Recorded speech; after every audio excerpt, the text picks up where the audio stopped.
Hey everybody, welcome back to Saturday Stock Talk. I am Marco, as you know, and if you don't know, now you know. So thank you so much for joining me, you guys. These markets have absolutely been nuts. So if I share my screen here, I'm going to actually pull up a website called Market Watch. Actually, sorry, this one is Seeking Alpha. Um, so what I wanted to talk about is Apple. So that seems to have moved the market a lot over the past couple days.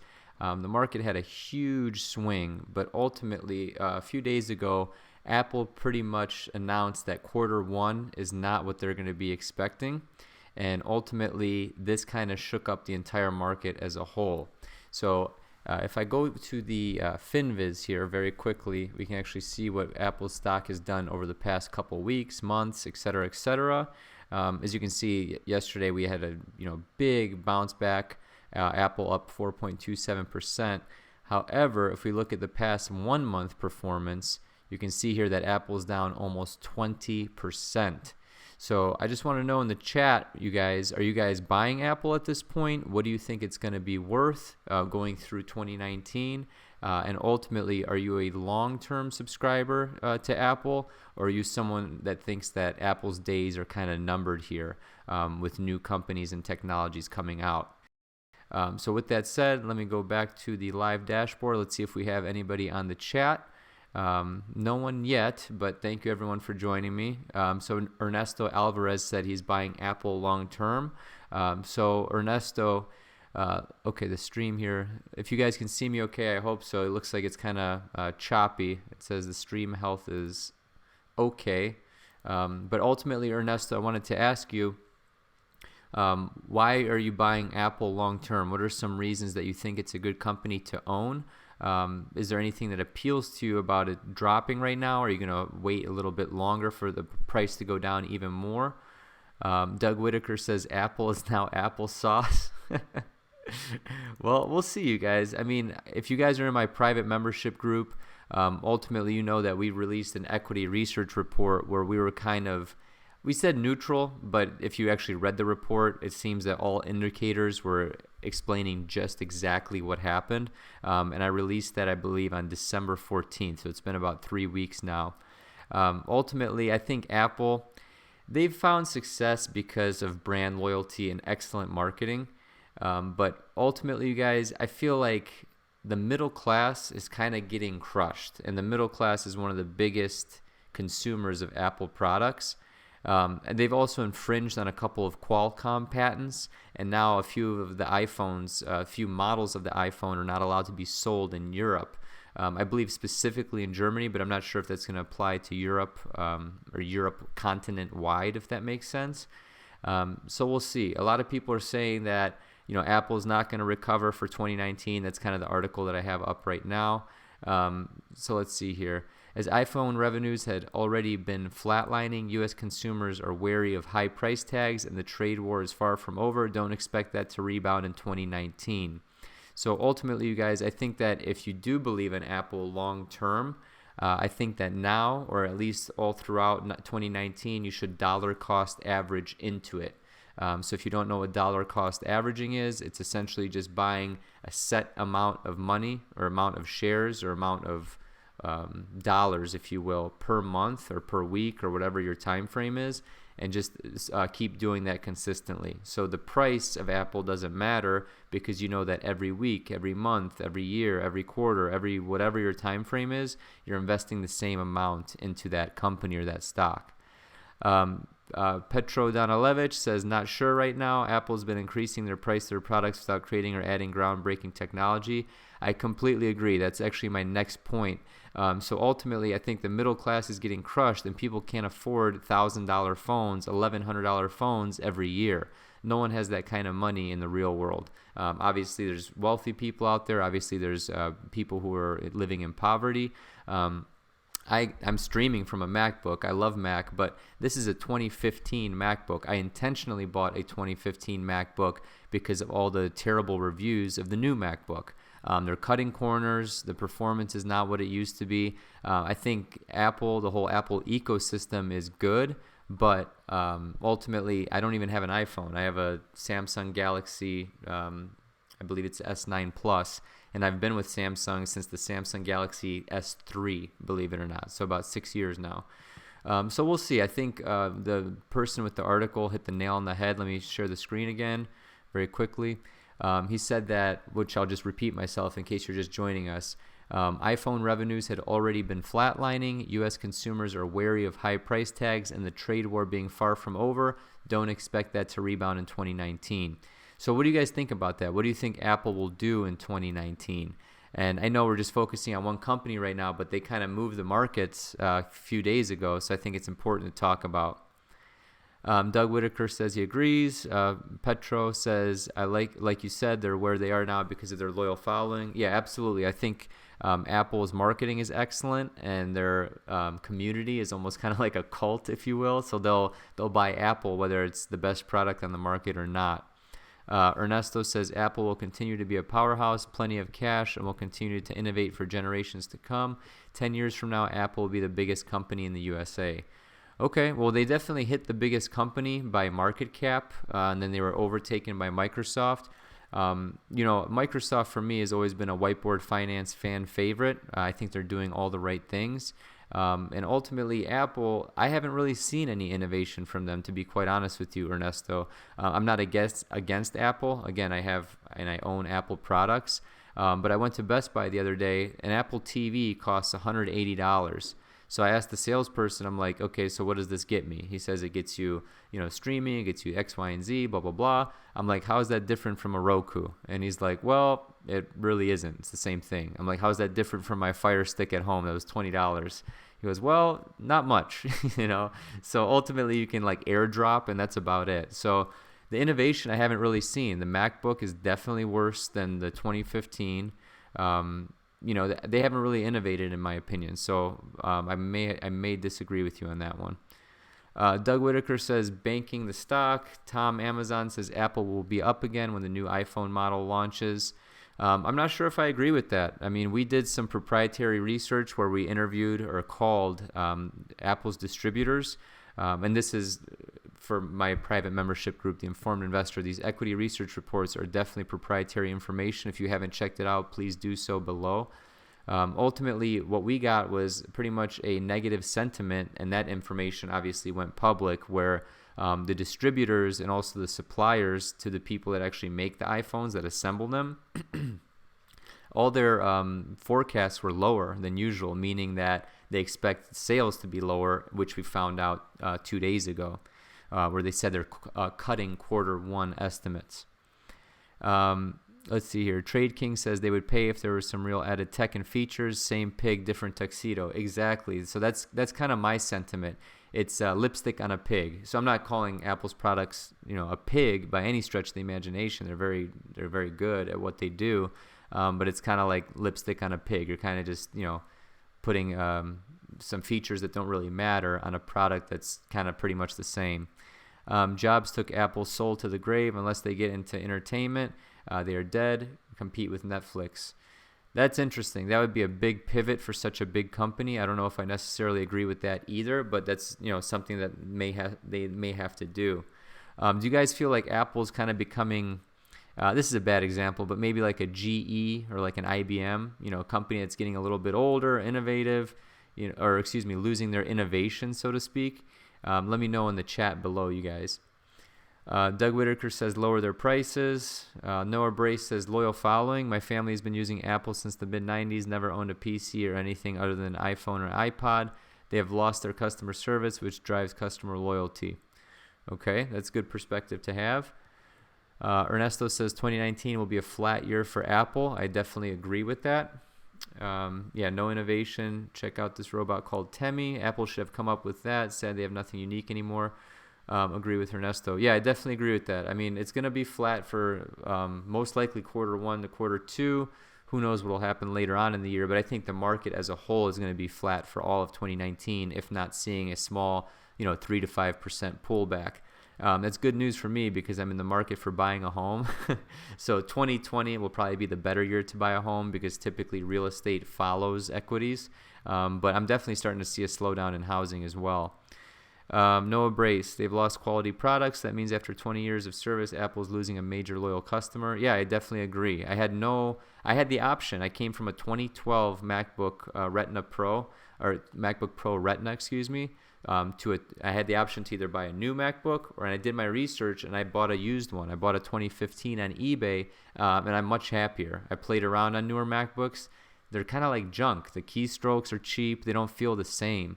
I feel like they're sacrificing quality to stuff in more specs that look good on paper when the overall user experience is being hurt. So enough on Apple. I've talked enough about that in about 10 minutes now. Let's see what happened on the Wall Street breakfast here. I'm going to share my screen here. 1 second, please. So as we all know, if you're following the markets day in and day out, stocks, they roared back on Friday. So ultimately, I think the Dow was up like 650 or something crazy like that. So let's dig a little bit deeper into that.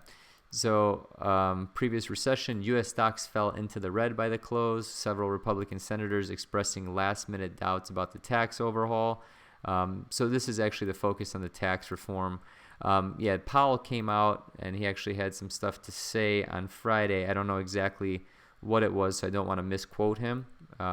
Typically, I have my finger on the pulse here, but I went to a comedy show last night in downtown Cleveland. It was freaking hilarious. I don't know if you guys remember Aries Spears. Aries Spears, he was a comedian on Mad TV. He does a lot of stand-up. It was hilarious. I mean, he was just making fun of people in the crowd, which you can't make up. I mean, that's kind of literally improv. I went to a club called The Improv, and he was just ripping on people, man. It was so funny. And he brought up a good point. I mean, I digress about stocks and everything, but I just kind of want to talk about the state of, the country or the world we live in. He was using words that are definitely not acceptable in today's day and age, and it was kind of refreshing to hear, to be quite honest with you. I feel like as humans, we're losing our human element of being able to be tolerant of certain things. And let's just say he was using words that would definitely get you fired anywhere in any corporate setting. And it was hilarious, and I loved every second of it, and so did 99.9% of the crowd. So let's see what we have here. At the end of the day, diversification is the key. One can't pour everything into one single stock. Yeah, absolutely. I completely agree with that. So what are you guys seeing here when you're looking at the FinViz? I know I'm covering up the bottom right portion of the screen. That's pretty much like your GE and stocks that are in the industrial goods sector. But over the past week, I mean, you can see here, you guys, I mean, Amazon is back up a little bit. Google's doing well. Technology's doing well. What are your thoughts on the FANG stocks for 2019? The Facebooks, the Apples, the Alphabets, which is Google essentially. How do you guys feel about that? How do you feel about the financials? If you didn't watch my top 3 ETFs to buy or the best ETFs to buy in 2019, I essentially covered financials, I covered healthcare, and I also covered utilities because I kind of took the approach of going the recession-proof route, not necessarily recession-proof, but just kind of like the more defensive ETF route. Let me know what you thought about those picks, you guys. I did a lot of research to make that video, and ultimately that's what I came up with. So let's see what we have here in the chat. There's always a new king. Game of Thrones. Apple will not always be number one. Yeah, I mean, they were definitely overtaken by Microsoft earlier this year. It happened just a few months ago. If I had to put my money on a company long term, I'm going Microsoft. They have a strong subscription service with Microsoft Office 365. They have Skype for business. They have a lot of subscription-based services, and with everything going to the cloud, Amazon Web Services and Microsoft are going to be the leading companies in that, in my opinion. They're diversified through CRM, which is customer relationship management software. Their CEO, Satya Nadella, is absolutely crushing it. And I think over the past couple years, Microsoft has just been on a tear. So let's take a look at Microsoft's performance. Let's do 1 year performance.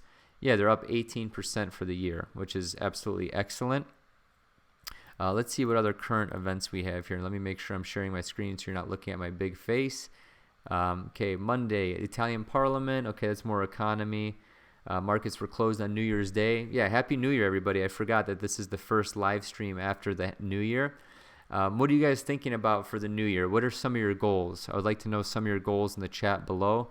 I know goals are kind of corny. I think, just changing yourself as a person and your belief system is more of an effective way to improve your life rather than just going on some, quick diet. I'm going to do a diet. All you hear is diet, diet, diet. I went to Planet Fitness the other day, actually on New Year's Day, and it was freaking packed. It's all the people that are like, oh, new year, new me. Like, that's BS, you guys. Like, you need to change yourself and your belief systems and yourself as a person before you can actually make any radical changes in your life. And slow and steady wins the race. So if you have any goals or any outlines or any overarching goals for 2019, I would love to know in the chat below. I will share some of my goals with you guys. One of my goals is to get 50 members into the Informed Investor, which is my private group, and we're at about, I think last time I checked, we're at like 52, something like that. We were at 60 at a point. Then we had a couple of cancellations, a couple of things that came up in people's lives where they just couldn't swing it every month, which is fine. But I don't ask for much in return, you guys. I don't have Patreon. I don't have any of that stuff, and God knows that I don't make that much off of ads at all. So I kind of do this as a passion or a hobby. So if there's any way you can support me while gaining value, my private stock market membership group is definitely the way to do that. So let's see here, you guys. What do we got else in the news that happened over the past week? I'm curious to find out what Powell said. I'm going to share my screen here. Let's see. Let's call Jerome Powell. Let's see if you guys can see my screen. So Fed Chair Jerome Powell says he would not resign if Trump asked. That's not it. I think this was it, the flexibility in the rates. So this is coming up in the Wall Street Journal. So if I don't have access to this article, I apologize, but it looks like I do. So let's see here. So in Atlanta, the Federal Reserve officials on Friday laid the groundwork to take a break from raising short-term interest rates in the coming months. Okay, so that's good. So I'm actually looking at, a 15-year mortgage, 30-year mortgage. Depends on what I'll end up doing. I may go the 30-year route just to give myself a little bit more cushion every month and just pay it off like a 15. But I talked to my mortgage broker on, I think it was Thursday or Friday, and he said, rates are actually lower than the last time I talked to him. I think a 30-year is at 4.5% interest rate. And it's funny because when you talk to my parents who moved to this country in the 70s, they bought their house, I think it was late 80s, early 90s, and interest rates were at like 16%, 15%. It was something crazy like that. But so were savings accounts. It's a give and take. So if you had a lot of money in the bank, that's also what you were making in interest as well. But it's good to see. But I think the jobs created was huge. I got an update either from Yahoo Finance or from CNBC. I forgot which app it came from. But jobs added. So here you go, 312,000 jobs added last month, which absolutely crushed the estimates. So despite turbulence in the markets, the overall global economy looks promising, and the Fed will exercise patience in 2019. I don't know. Part of me thinks that he's just a salesman, trying to keep the market afloat, and Trump probably had, talking to with him. But ultimately, you guys got to realize the Federal Reserve, if you don't know the history of the Federal Reserve, go Google some documentaries, YouTube some documentaries. They're just, they're literally the puppet masters. They pull the strings of the economy. Any country with a central banking system, I mean, if you know what I'm talking about, you know what I'm talking about. If you don't, I probably sound like a lunatic. But ultimately, this is just a show, you guys. It's like watching World Wrestling Entertainment or World Wrestling Federation. It's a script, it's an act. The president is kind of just like a figurehead. We all know that. And it's amazing how divisive, one person can be, whether intentionally or not. So let's see here. Cleveland Fed President Loretta Mester said in an interview on Friday that the central bank shouldn't be in a hurry to raise rates now that inflation shows a few signs of accelerating, blah, blah, blah. Yeah, so inflation has definitely been low. But ultimately what I think this is that everyone knows that 2019 is going to be a slower year, whether it's in business, whether it's in real estate, whether it's in stocks. So I think that the Fed will start pausing their interest rates here. So I work at a big regional bank in Cleveland, and ultimately, I don't know how I feel about this. I mean, if you think about it, our margins are probably razor thin, okay? So I don't work on the lending side. I actually work more of on the underwriting side to see if we can actually loan or make loans to businesses. And ultimately, if you're looking at consumer banking, so like, mortgages and, car loans and small business loans and things like that, the margins are razor thin because interest rates have been so low for so long. They're going to have to start ramping them up. And at what point do you have an imbalance, okay, to where, how do I say this? The average Joe, his wages have been stagnant for literally since, the 80s, and the price of everything else has gone up through inflation. So some of these exercises that I like to run, let me share my screen here, or when I'm looking at when a house was bought and sold for, I look at the amount and also the date. And what I do is I put that into an inflation calculator. So this gives you some perspective. So like if you put in like what's today's dollars worth, right? So like say someone bought their house in, let's call it 1980, okay? How much is it worth in 2018? So if they bought their house in 1980, let's call it for 130 grand, right? That's a very modest, middle class home in 1980. That house, excuse me, I'm talking today's dollars. 130 grand is a middle class home today. Really, that house, 38 years ago was 400 grand. So part of me, when I look at these county records and I see, so I live in Ohio. Ohio is I don't know what the term is. It's a public information state.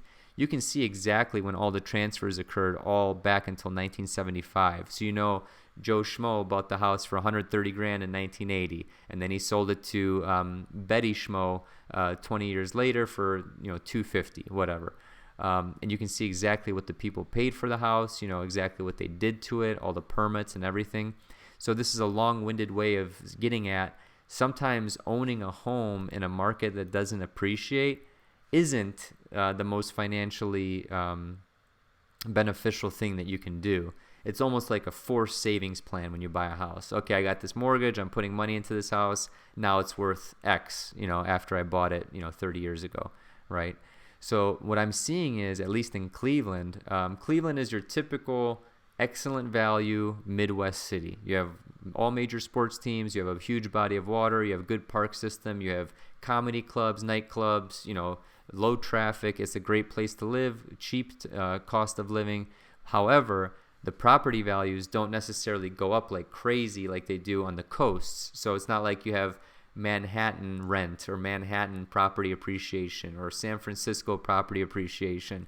A lot of the times what I'm seeing, especially on this house search, is that I look at what these people bought the house for and I go to that inflation calculator. So it looks like they're making a lot of money, but when you account for the time that they bought the house at, so let's call it 1980, you're pretty much the same in today's dollars. So if you're buying that $130,000 home in 1980 and they sell it for 400 grand, after they pay realtors commissions, after they put in a bunch of money in house repairs and maintenance and taxes and this and that, you're definitely not coming out ahead. It's almost just like a forced savings plan. So I know I'm rambling about real estate right now, but let me know what you guys think about that.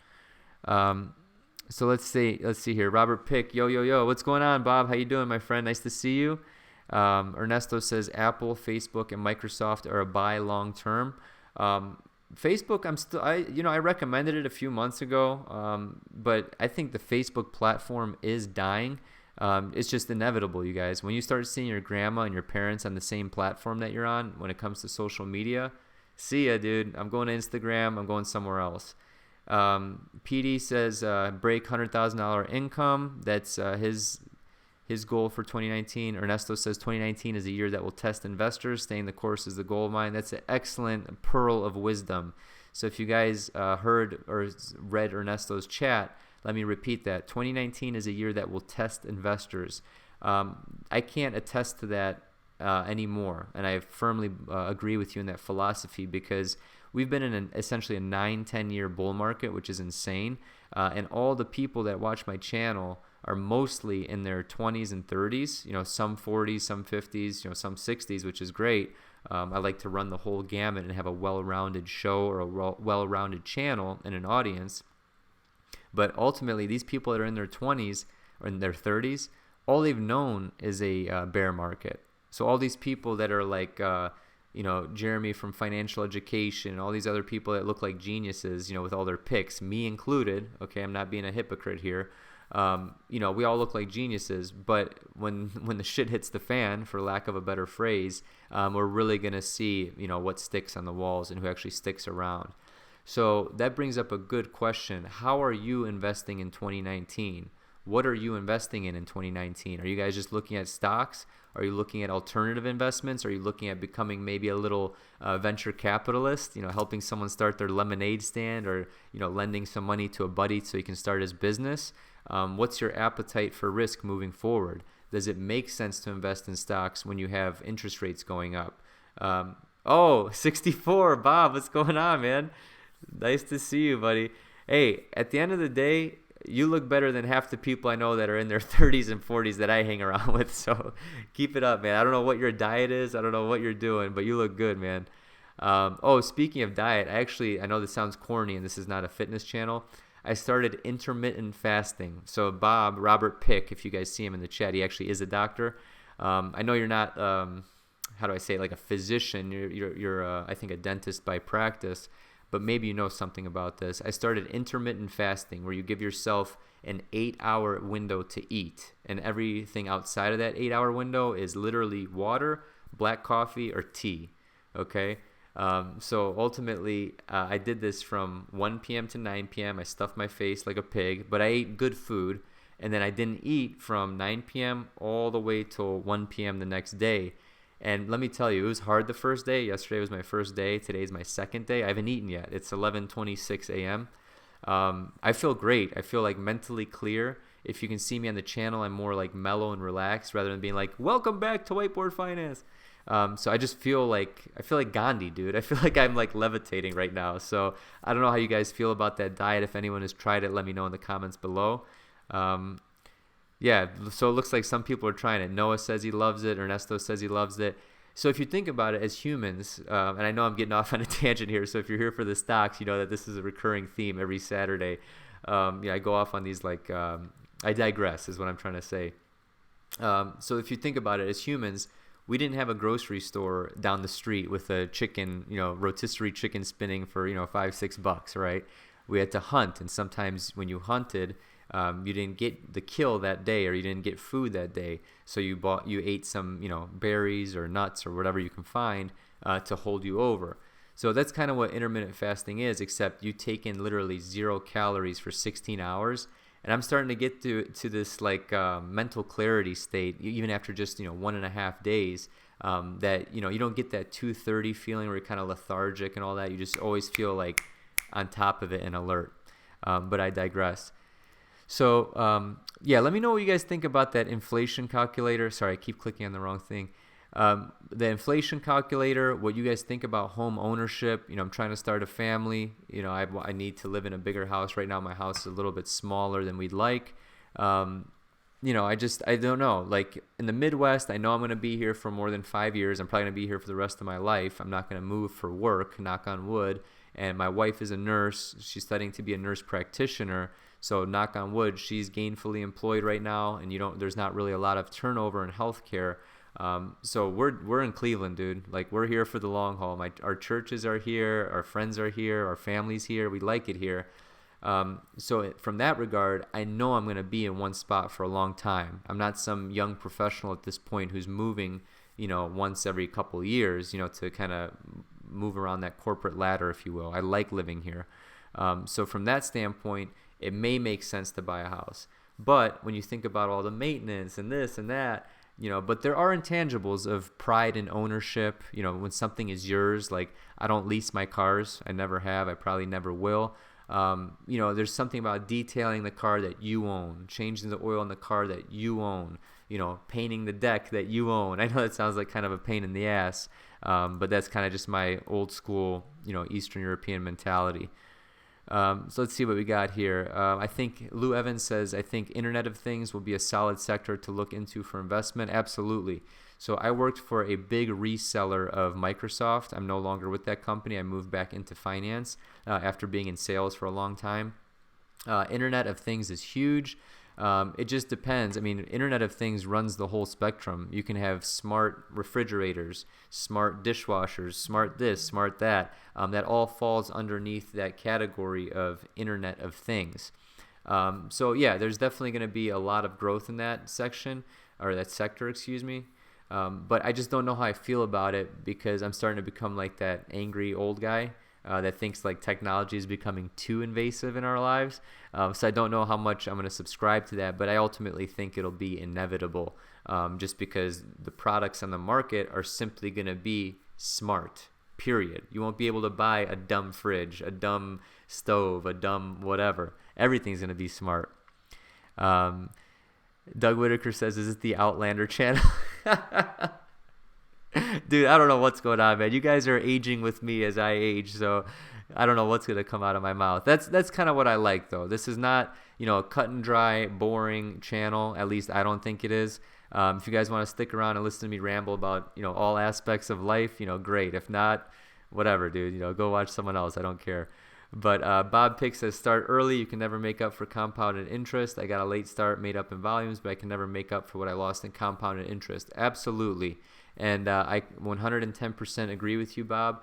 My Roth IRA, I max it out every year. I just put away $6,000. The limit was raised $500 in 2019. Put away $6,000 on January 1st, or whenever the market was open, January 2nd. That's $6,000 done for the year. Don't have to think about it. I now put away $500 for the next year, and I'm always one step ahead of the game. Excuse me, $500 a month, which equals $6,000 for the year. Nowadays, a house is smarter than me. I know my dad always used to say smartphones are for dumb people until he got one, and now he's like a typical teenage girl. He lives on the thing. He's not on it that much, but he's not on social media, nothing like that. Jay says, what are your thoughts on CVS? So good question. Let's share the screen and let's dig a little bit into CVS. I think that with their merger, they're doing the right things to get back on track. Let's see here. Their merger was announced, a few years ago, and that's with Aetna, if you guys didn't know. Let's see what we have here. Yeah, it's been up and down. Let me pull up the tip ranks, and let's see what other analysts are talking about CVS here.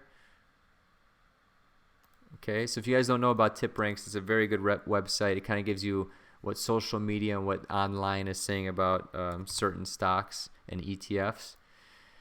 So if we go into here, you can see here that analysts have it with a huge upside of 40% throughout the year. Take this with a grain of salt, but a lot of people, you can see that there's 13 buy ratings, 6 hold ratings. You guys are getting access to this because I paid $300 a year for this, so that's one of the benefits of watching my channel. I don't even know if this is legal. Don't even care, to be honest with you. So just between us, let's keep this on the hush. But yeah, I'm sharing my screen here. You can see everything I see here on a premium membership. So a lot of the analysts here, most recently from just within the last month, these analysts moving forward, most of them you can see here they have buy ratings. So me personally, I may or may not own CVS. The only way to find out is to join the Informed Investor, which is in the description below. It's going to be 50% off, I'd say, probably for the next month or so. I only started it in the middle of November. After that, I'm probably going to jack up the prices, to be honest with you. So check that out. Again, I may or may not own CVS. Wink, wink, nudge, nudge. So let's see what we have here. Investor sentiment. Individual investors allocate 4.6% of their portfolio to CVS. Very positive. Blah, blah, blah. Let's see what the blogger opinions are, which really don't mean anything. You have to do your own research. Guy from Zacks is very bullish on it. Bullish, bullish, bullish, bullish, bullish. That's within the past month. So if you want, look into these sources. You can see where they're coming from. Zacks, Seeking Alpha, Investor Place, blah, blah, blah. Let's see what the insider activity has been on CVS. So this is a pretty cool feature. This actually shows you who has been selling what that actually works within, who's an insider who actually works within CVS. So we're seeing here that most of the things are sells right now. However, you can see that there's a lot of buys here as well. So I'm not exactly sure how they're coming up with that. So if this doesn't make sense, let me know. But if you want, just watch this live stream when I upload it and just pause it. And you can take a look at this. So let's see what the hedge funds are doing. Hedge funds seem to be very positive on CVS. It's been down a little bit more here with the stock price. But now if you just look at the historical prices, at least for the last 2 years, you can see that CVS is almost at the bottom here. Last time it was this low was right around March, June-ish of 2018, which is a few months ago. The Aetna news came out, and now it's back down. So I don't necessarily know what's driving that exactly, but it's something to definitely take a look at, you guys. Thank you for the question. So let's see what else we have here. Oh, Jay, thanks for the $2, man. You didn't have to do that. I really appreciate it, buddy. Thank you for that super chat. I think you're one of the very first or few people that's ever done that, so thank you. Ernesto says, thoughts on VOD? Let's see what we got here for VOD. Valiant Investor says, hello, how you doing, buddy? LOL tip ranks, all about good tip. I don't know. TP ranks, all about good TP. So I don't know what you're trying to get at there, PD, but I think I do. So let's see what we're doing with VOD here, you guys. So I know this sounds kind of corny, but my wife, she bought me a massage for my birthday. My birthday was December 10th, and it's actually scheduled at 12 at noon here, so in about 24 minutes. So I will have to run here shortly, you guys, but thank you for joining me. So there's not enough analyst data to see if there's any like price targets for Vodafone. I have not followed them in years. My only last knowledge of Vodafone was when they sponsored Arsenal's jerseys. So if you guys follow soccer, you know what I'm talking about. I was a big Arsenal fan when I was younger, and they had the Vodafone sponsor. So if I remember correctly, Vodafone is just a cellular service or mobile device service in the UK. Please correct me if I'm wrong. I don't want to spread misinformation. But as you can see here, the individual investor sentiment is positive based on the activity of 51,600 investors. The blogger opinions are bullish, 100% bullish. As of last month, there's a couple of articles here. DM Martin's research, Sure Dividend. Yeah, a lot of bullish all across the board. Let's see what this ticker symbol did. Sorry, VOD ticker. Okay. 1 year, 5 years. Yeah, this thing has just been... Why isn't it going back further than here? Let me refresh my screen. What the heck's going on? Is this a new stock? Did it just come out? Weird. Okay. Yeah, so you can see the 52-week low is pretty much like right now, and the 52-week high was back here. So I don't know. I don't know much about it. If it is a newer stock, I definitely don't know much about it. So I know it's not the most helpful information to you. But I would just wait. You know, patience is the key for stocks like this that are showing a big, long trend of losing money. Maybe we're at an inflection point right here where you can see that it's starting to move back up. But it's done this a couple times in the past, as we can see here. So I would just wait. Tell me, what do you like about the company? Why are you even looking at it in the first place? I'm not questioning you. I'm just curious. Man City fan here. Oh, nice. I like to buy my championships too. Dude, come on, man. Unless you're originally a Man City for like the past, 20, 30, 40 years. Okay. Otherwise, I can't support that. Let's see here. Kurt Nasty. Hey, what's up, homie? Do you think TRTC will bounce back? Let's take a look at it. I only have a couple more minutes here, you guys. I'm actually going to go get a full sports massage because I'm sore as hell. And my wife bought me that for my birthday. Let's see. TRTC. Actually, I'll go to tip ranks first. That way you guys can get just the tip. If you don't like my humor, I don't blame you. All right, let's see. We're getting just the tip on TRTC. So this is Terra Tech Corp. I don't know anything about them because I don't trade penny stocks, to be honest with you. What do they do? Maybe you can Maybe you can learn us a little bit on what TRTC does. TerraTech. Yeah, this is a stock that I don't mess around with penny stocks. So, hey, if it's working for you, if you're making money, great. It's just something that I'm not knowledgeable about. So let's check the chat one last time before I have to go, you guys. I know this wasn't the most exciting live stream in the world. He goes, wow, really? The Valiant Investor, wow, really? If you can support a team that is funded by Arab oil money that buys their championships, that says more about you than it does about me. Kurt Nasty, LOL. Ernesto Alvarez, that's what she said. Buy trophies, are you serious? Arsenal's the worst team in the land, and blah, blah, blah. I don't support Arsenal, dude. I'm a Roma and Red Star Belgrade fan. Dude, this guy's getting so offended by his soccer team. All right, Kurt Nasty, marijuana companies. Okay, I did a best marijuana stocks for 2019 video a couple months back. I'm sticking to the big players. I'm sticking to Canopy Growth. I'm sticking to, let's see here, just the bigger players. You know, there's going to be a lot of consolidation in the marijuana field. I feel like the innovators are just going to get gobbled up anyway. So it makes sense just to play with the big dogs. Dude, Valiant Investor, I'm messing with you, man. Relax, dude. It's 2019. Don't get so offended. You're allowed to like your team. I'm allowed to have my opinion. Mr. Market, greetings from Germany. Oh, sprechen Sie Deutsch? Yeah. How you doing, my friend? Thank you for joining us. I do apologize. You are joining at the last second here. I need to drive to the massage therapy parlor, and I'm going to get a nice massage from a short, thick Hungarian woman. She's the best.